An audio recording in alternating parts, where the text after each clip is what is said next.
الجنة الكبيرة والواسعة بغير دينار.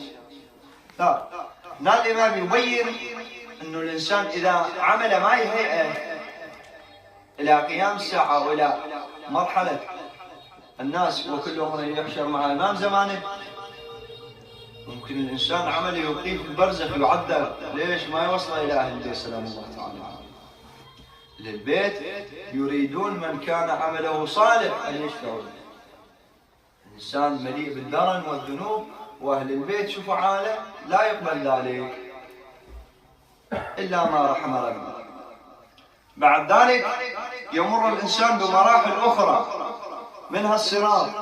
ترى بعض النصوص تقول الصراط هي ولاية أمير المؤمنين سلام الله تعالى عليه، وبعض النصوص تقول هي على شفير جهنم أحد من السيف أنعم من الشعر إلى ما غير ذلك، ويعبر عليه الإنسان